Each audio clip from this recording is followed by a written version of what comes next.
पुरानो कलमको लेखाइ सहयोगमा स्वागत छ। उपन्यास कसरी लेख्ने? सुरुमा भन्नुपर्दा यो कतै देखिने नदेखिने भन्दा पनि, कतै लेखिएका नलेखिएका भन्दा पनि, कतै सुनिएका नसुनिएका भन्दा पनि सबभन्दा महत्त्वपूर्ण कुरा भनेको पेसेन्स, धैर्यता। यदि तपाईसँग धैर्यता छ भने तपाईले अवश्य पनि लेख्न सक्नुहुन्छ उपन्यास। किनकि यो यात्रा छोटो समयको लागि होइन, धेरै लामो समयको यात्रा हुन्छ। जिन्दगीका केही भोगाइहरू त्यसमा हुन्छन्। जिन्दगीका आँसुका थोपाहरू ती लेखिएका कापीमा लेखिएका हुन्छन्। ती अक्षरहरूले नै पनि पसिना, रगत, कति गालीहरू, कति हाँसोहरू, ख्याल ठट्टाहरू, रोदनहरू, दुःख पीडा सबै बोकेर छापिएका हुन्छन्। तर यदि तपाईसँग धैर्यता छ, पेसेन्स छ भने तपाईहरूले यो भिडियो पनि पुरै हेर्नुहुन्छ। र यदि अझै धेरै पेसेन्स छ, अझै धेरै धैर्यता छ भने तपाईले उपन्यास अवश्य पनि लेख्न सक्नुहुन्छ। जसले पनि लेख्न सक्छ, किनकि सबैले भोगेका हुन्छन् नि त। जसले जीवन भोगेका हुन्छन् त्यसले अवश्य पनि उपन्यास लेख्न सक्छन्। त्यही जीवनमा आधारित नै हुनसक्छ। आउनुहोस् सुरु गरौँ। उपन्यास लेख्नको भन्दा अगाडि तपाईहरूले जहिले पनि, मैले पनि सर्च गर्थेँ कसरी उपन्यास लेख्ने, हाउ टु राइट नोभल भनेर। त्यसरी सर्च गरिन्छ। सर्च गर्दाखेरि धेरैजनाको भेटिन्छ। सुबिन भट्टराई सरले पनि लेख्नु भएको छ उपन्यास कसरी लेख्ने भन्ने बारेमा। अथवा इङ्ग्लिस पनि मैले चाहिँ धेरै सुबिन भट्टराई सरलाई पनि फलो गरिराख्ने भएर होला, उहाँको पनि मैले धेरै पढिरहेको हुन्छु कृतिहरू। र अरू इङ्ग्लिस राइटरहरू, स्टिफन किङहरू भयो, जर्ज आर मार्टिनहरूको भयो, कसरी लेख्न सकिन्छ उहाँहरूको सबैतिरबाट मैले मिलाएर एउटा मन्थन गराएर तयार पारेको छु। ध्यान दिएर सुन्नुहोला, धैर्यता राखेर सुन्नुहोला है त। ल सुरु गरौँ है। सुरुमा चाहिन्छ कसका लागि लेख्ने, हामीले कसका लागि लेख्दैछौँ। तपाईहरूले कहीँ गएर प्रेजेन्टेसन दिँदै हुनुहुन्छ भने कोही बेला हुन्छ स्टुडेन्टहरूलाई दिनुपर्ने प्रेजेन्टेसन हुनसक्छ।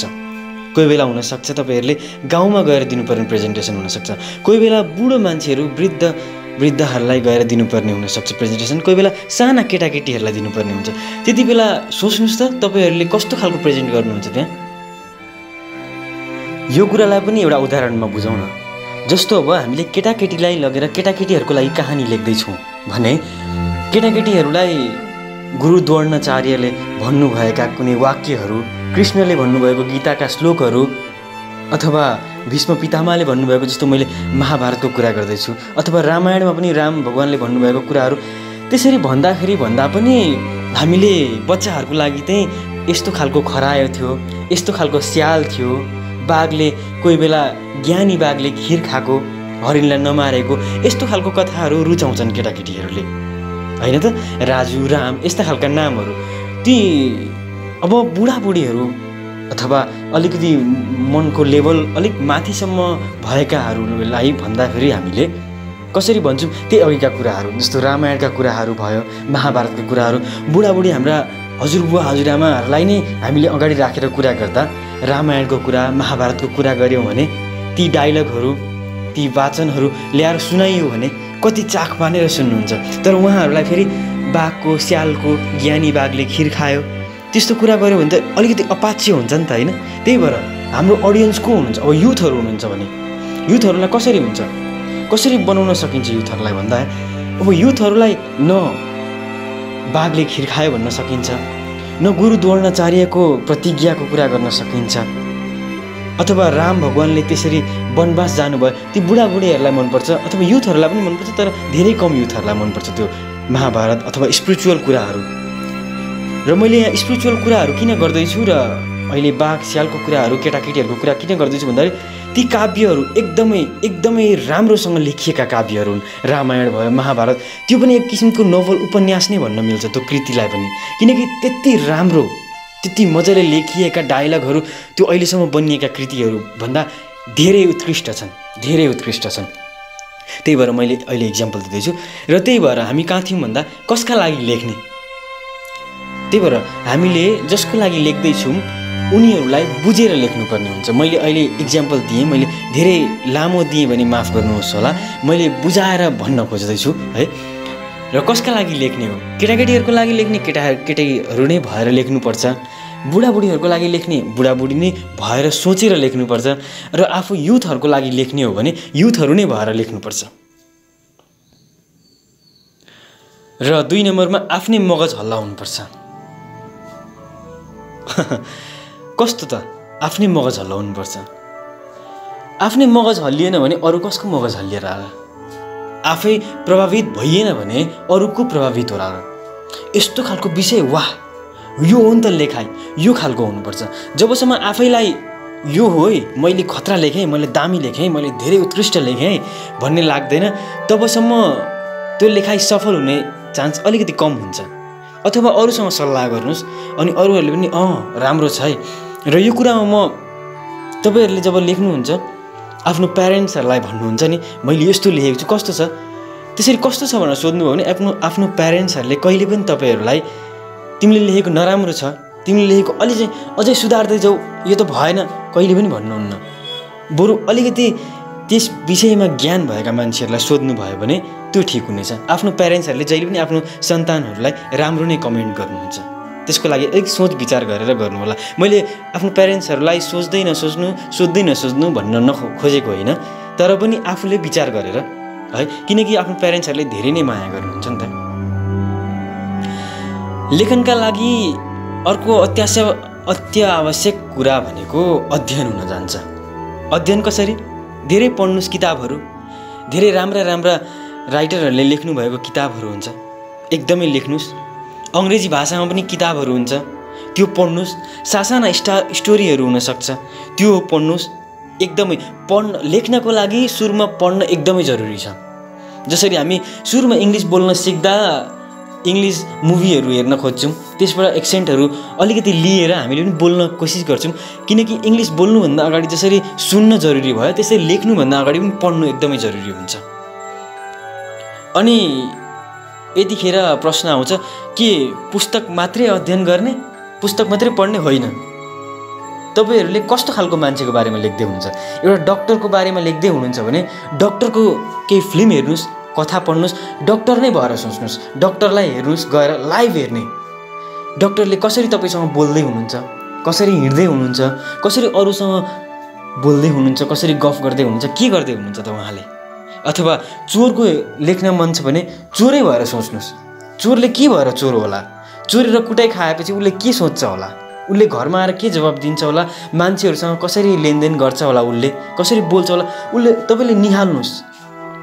र चोर डक्टर मात्रै भन्न खोजेको होइन मैले, अरू पनि धेरै किसिमका व्यक्तित्वहरू हाम्रो समाजमा हुनुहुन्छ, हाम्रै अघिपछि नै हुनुहुन्छ, हामीसँगै पनि हुनुहुन्छ।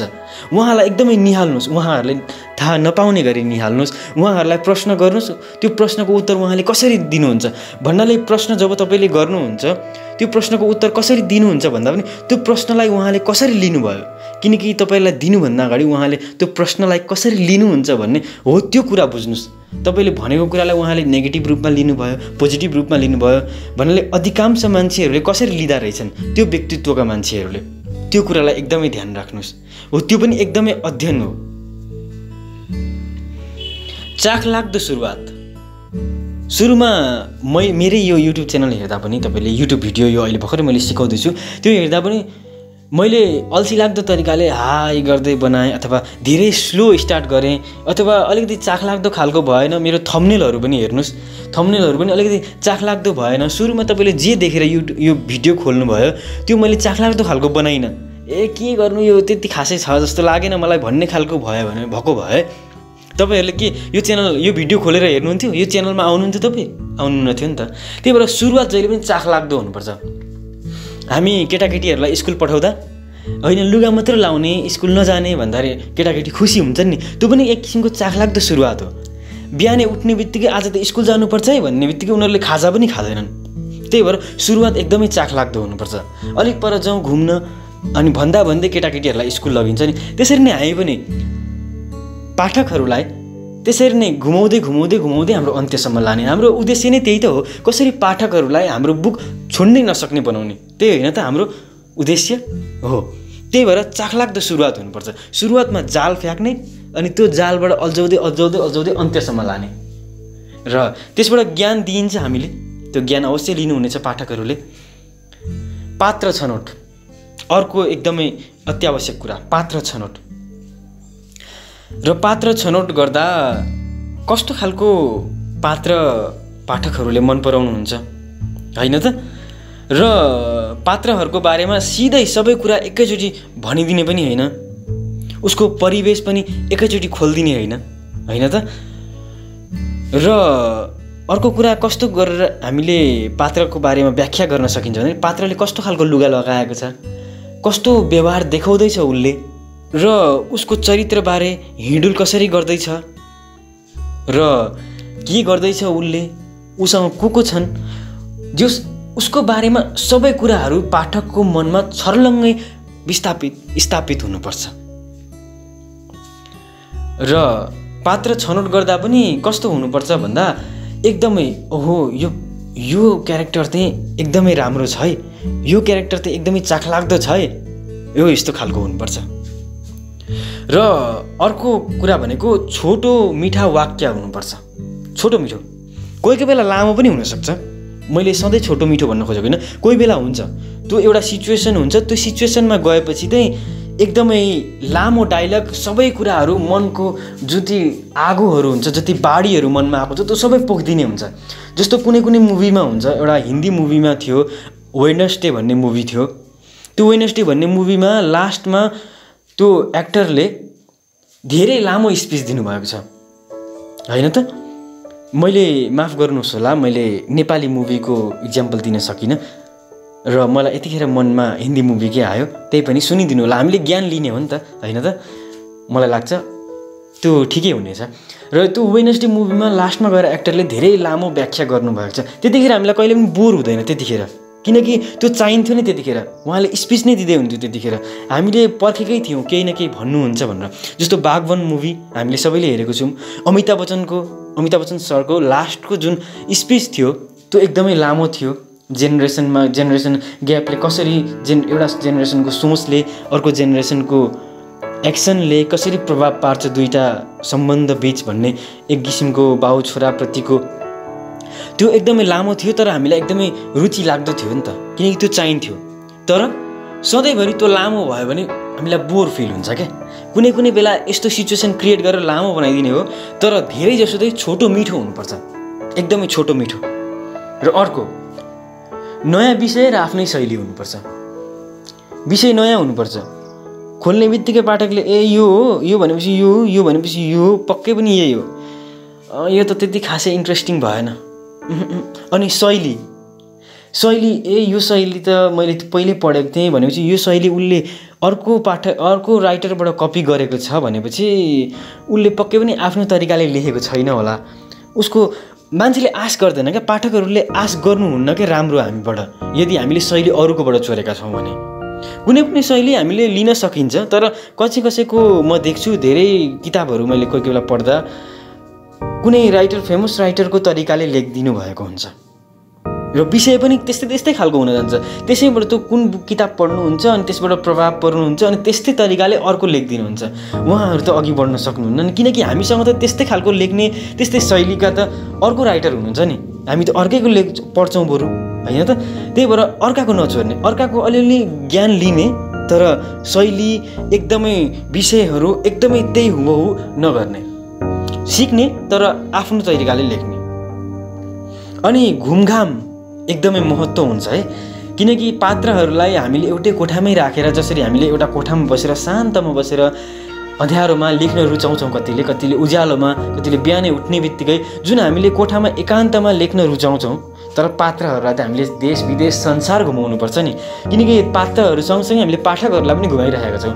हामीले समग्रमा भन्नुपर्दा संसारलाई घुमाइरहेको छौँ जतिले पढिराख्नु भएको हुन्छ। त्यस कारणले घुमघाम एकदमै आवश्यक हुन्छ। किन? घुम्दा बाटोमा हिँड्दाखेरि मान्छेहरूको चित्रण गर्नु पर्यो, मान्छेहरूको व्याख्या गर्नु पर्यो, कस्तो खालको हल्ला हुँदैछ, कस्तो तरिकाले बोल्दै हुनुहुन्छ मान्छेहरू, के उताबाट कसैले बरफ आयो बरफ भनिरहेको हुन्छ, त्यो आवाज कसरी हाम्रो कानमा पर्छ, र बालबालिकाहरू खुर्र कुद्दै बाटोमा हिँड्नुहुन्छ, त्यो कसरी हिँड्नुहुन्छ उहाँहरू, अनि त्यसपछि त्यो बच्चाहरूको आमा बुवाहरूले कसरी गाली गर्नुहुन्छ, कसरी पिट्नुहुन्छ, ती बच्चा कसरी रुन्छन्, कसले अङ्गुर बेच्न ल्याइरहेको हुन्छ, कस्तो तरिकाले भनिरहेको हुन्छ, हुबहु पाठकहरू घुम्न रुचाउनुहुन्छ।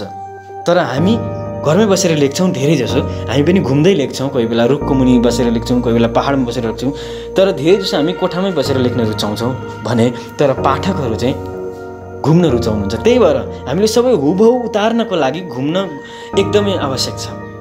कल्पना शक्ति म देख्छु अहिले जति पनि हाम्रो जेनेरेसनको अथवा हामीभन्दा सानो जेनेरेसनको अथवा ठुलै पनि भनौँ, अहिले जे रटेर पास गर्ने जुन इक्जामको शैली छ त्यसले गर्दा कल्पना शैली म एकदमै खस्किँदै गएको देख्छु।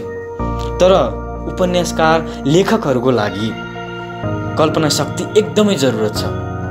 त्यो भयो भने उसको एक्सप्रेसन कस्तो हुन्छ, त्यो भन्दै गर्दाखेरि उसले सुन्ने मान्छेले कस्तो रियाक्सन गर्छ, उसले लेख्दैछ भने अर्कोले आएर हेर्दा उसले कस्तो सोच गर्छ, उसको बारेमा उसले कस्तो सोच राख्छ, उसको बारेमा उसले कस्तो सोच राख्न सक्छ, उसले त्यो कुरा भन्दा उसले कस्तो रियाक्ट गर्छ, यी सबै कुराहरू कल्पना शक्तिमै आउँछ। कल्पना शक्ति गरौँ, कल्पनाशील हुनु पर्यो आफू। जस्तो कुनै पहाड छ, पहाडमा कस्तो हावा लागिरहेको छ होइन त, पहाडमा हावा लागिरहेको छ, वातावरण शीतल छ, तर फेरि भन्दै गरेको हुन्छ, त्यसरी लेखिराखेको हुन्छ, अनि अर्को मान्छे एकदमै पसिना पसिना भएर हम्किँदै छाहारीमा बसिराख्नु भएको छ। त्यो त कसरी कल्पना शक्ति भयो त भएन नि। किनकि जब हामीले पहाडको कुरा गऱ्यौँ, शीतलको कुरा गऱ्यौँ, त्यहाँ अर्को मान्छे हामीले बिर्सिसक्नु भएन नि त। त्यसरी मैले एउटा किताबमा पढेको थिएँ, त्यो सानो स्टोरी थियो। त्यो पहाडमा हुन्छ शीतल हावा आइरहेको हुन्छ, तर उसले एकछिनपछि कुरा गर्दाखेरि एउटा मान्छे घामबाट छल्नको लागि छहारीमा बसेर हावा हम्किरहेको हुन्छ, अनि कस्तो गर्मी भएको भन्छ। अनि त्यो भन्दा भन्दै राइटरले बिर्सिसक्नु भएछ मैले के लेख्न गइरहेको भनेर। त्यो मैले बुझाउन सकेँ या सकिनँ, तर बुझ्नुभयो होला सायद। जुन कुराको बारेमा हामीले लेखिरहेको छौँ त्यसमा एकदमै कल्पना शक्ति एकदमै चाहिन्छ। किनकि हामीले कहीँ पनि मिस्टेक गर्नुहुन्न। हामी त्यो ठाउँमा छौँ भनेपछि त्यो ठाउँमै गएर फिल गरेर सोच्नुपर्छ। यदि पाठकहरूलाई अलिकति यो एकदमै काल्पनिक हो जस्तो खालको फिल भयो भने त्यो अलिकति मजा नआउन सक्छ, र अर्को पालिको लागि हाम्रो बारेमा छाप पाठकहरूमा अलिक नराम्रो पर्न जान सक्छ है। र कविता जस्तो भाषा पनि कोही बेला हुनुपर्छ भन्नुहुन्छ सुबिन भट्टराई सर। कोही बेला कस्तो भन्दा लेखनको भाषा कविता जस्तो हुनुपर्छ, प्रत्येक लाइन अन्डरलाइन गर्न लायक होस्। वाह! किनकि मैले सुबिन भट्टराई सरको कतिपय कृतिहरूको युट्युबमा पनि त्यो डायलगहरू युट्युबमा पनि पाइन्छ क्या, अडियो बनाएर राखिएको हुन्छ र धेरैले सुन्नु पनि हुन्छ। भनेपछि त्यो कस्तो खालको होस् भन्दा केही मिठो भएर केही राम्रो लागेर नै हामीले अरूतिरबाट पनि हेरिएको हुन्छ नि। पढ्दा पनि कोही बेलाको कुनै फेरि सबै पनि त्यस्तो कवितावाला हुनु भएन। कतिपय डायलगहरू चाहिँ, कतिपय कुराहरू, कतिपय लेखाइहरू चाहिँ कविता जस्तै खालको लेखिनुपर्छ। र द्वन्द्व एकदमै जरुरत हुन्छ। किनकि साधारण तरिकाले चलिरहेको भने त त्यो त हाम्रै जीवनशैलीकै तरिका भयो नि त। तर जब त्यो कहानीमा द्वन्द्व आउँछ, जस्तो हाम्रो पुरानो फिल्महरू चलचित्रहरूलाई निहालौँ त हामीले एकैछिन, कस्तो हुन्छ भन्दा एउटा हिरो हुन्छ, गाउँमा जान्छ हिरो, एउटा केटी देख्छ मन पराउँछ, माया पिरती हुन्छ उनीहरू बिच, त्यसपछि त्यत्तिकै भएर उनीहरूको बिहे भएको भए त्यो फिल्म त साधारण खालको थियो, त्यस्तै थियो, त्यो रामेको जस्तो थियो, श्यामेको जस्तो थियो, यस्तै हाम्रै गाउँको मान्छेको जस्तो त थियो नि त्यो। तर के फरक भएर हामीले अर्को पालि पनि त्यो फिल्म हेर्न जान्छौँ भन्दाखेरि त्यसमा के फरक थियो। हामीलाई कसैको बारेमा माया लाग्नुपर्छ। जस्तै म भन्न गइरहेको छु, हिरोले हिरोइनलाई मन परायो, त्यही अघिको कुरा, गाउँमा गयो, हिरो हिरोइनलाई मन परायो, माया पिरती भयो, अब आउँछ त्यहाँ बिहे भयो भने सक्यो, फेरि कथा राम्रो भएन। तर अब हिरोइनको बुवा भिलेन बनेर आउनुहुन्छ नि। जब हाम्रा पुरानो फिल्महरूमा त्यस्तो हुन्थ्यो नि, जब हिरोइनको बुवा भिलेन बनेर आउनुभयो तब त्यहाँ टकराव भयो। अब ढडाङ ढडाङ ढडाङ म्युजिक पनि, वाह कति मजाले खेलाइसकेको हुन्छ हाम्रो दिमागलाई नि त्यतिखेर। र द्वन्द्व सुरु भयो नि, अनि त्यो द्वन्द्वको भागीदार हामी पनि हुन्छौँ। फेरि जसरी हिरोलाई हामीले एकदमै मन पराइएको छ, हिरोको दृष्टिकोणले हेरिएको छ भने हामी हिरोको पट्टी लगाएर हिरोको सङ्घर्षमा एकदमै साथ दिन्छौँ। र हामी जब हिरोइनको बुवाको नजरबाट हेर्दैछौँ भने कहानीलाई, कोही हुनुहुन्छ नि कहानी हेर्ने हिरोइनको बुवा जस्तो पनि बनिनु भएको हुन्छ त्यतिखेर, र उहाँको नजरबाट हेर्दा हामी हिरोइनको बुवाको सङ्घर्षलाई हातेमालो गर्दै चलिरहेका हुन्छौँ। हो, हामीले तागत दिइरहेको हुन्छौँ आफ्नै मनबाट। त्यही भएर द्वन्द्व एकदमै जरुरी हुन्छ। र लेखकका आँखा भन्नाले कस्तो भन्दा आम मान्छेले नदेखेको कुराहरू, जस्तो कोही बेला कोही मान्छे बोल्दैछ भने कोही बेला म उहाँको स्वर ख्याल गर्छु। ओहो, यो स्वर त यो डायलग भन्नको लागि, यस्तो खालको डायलग भन्नको लागि, अथवा कथा यस्तो खालको कथाको लागि एकदमै रुचाइन सकिने खालको यो आवाज छ है भन्ने म हेरिरहेको हुन्छु। र कति डिरेक्टरहरूको कुरा सुन्दा उहाँहरूले बाटोमा हिँड्दा पनि ठुल्ठुलो डिरेक्टरहरू, एकदमै राम्रो डिरेक्टरहरू हुनुहुन्छ भने उहाँहरूले मान्छेलाई ख्याल गरिराख्नु भएको हुन्छ। अरू पछाडि ब्याकग्राउन्ड आर्टिस्टहरूलाई पनि ख्याल गरिराख्नु भएको हुन्छ। ओहो, यो मान्छे यस्तो छ, यसको चालढाल यस्तो छ, यसको बोली यस्तो छ, यसको हाँसो, यो मान्छे त यो रोलको लागि एकदमै फिट हुन्छ। यो भयो लेखकको आँखा। त्यो थियो डाइरेक्टरको आँखा। अब लेखकको आँखा कस्तो? त्यस्तै नै खालको, तर त्यहाँ हुबहु हुन्छ, यहाँ लेखिन्छ। लेखकको आँखा कस्तो हुनुपर्छ? अरूले नदेखेका कुराहरू देखिने। कसैको आँखाबाट आँसु आउँदैछ तर ऊ हाँसिरहेको छ भने लेखकले त्यो तरिकाले लेखिदिनु पर्यो। धेरै हामीले कार्पेटमा हेर्छौँ, अरूले कार्पेट मात्र देख्छन्, तर लेखकले कार्पेटमा अड्केको धुलो पनि देख्नुपर्छ। हामीले मान्छेलाई हेर्छौँ, मान्छेको कपाललाई देख्छौँ, ती कपालभित्र सेतो फुलेका कपालहरू लुकेका हुन्छ नि, त्यो पनि देख्नुपर्छ लेखकले। हामीले ठेला कुदाइरहेको व्यक्तिलाई देख्छौँ भने लेखकले देख्दाखेरि ती व्यक्तिबाट निस्किएको पसिना देख्नुपर्छ, ती व्यक्तिको मनभित्र चलिरहेको प्रश्नवाचक चिन्हहरूलाई देख्नुपर्छ, उनीहरूको मेहनतलाई देख्नुपर्छ, धेरै कुरा देख्नुपर्छ राइटरले। र लेखकको आँखा त्यही भएर एकदमै जरुरत छ। पञ्च लाइन एकदमै हुनुपर्छ। पञ्च लाइन भन्नाले कस्तो हुन्छ भन्दाखेरि म लेखाइमा सक्दो पञ्च लाइन हाल्नुपर्छ। कतिपय अवस्थामा बिम्ब राम्रो भयो भने पञ्च लाइन राम्रो हुन्छ।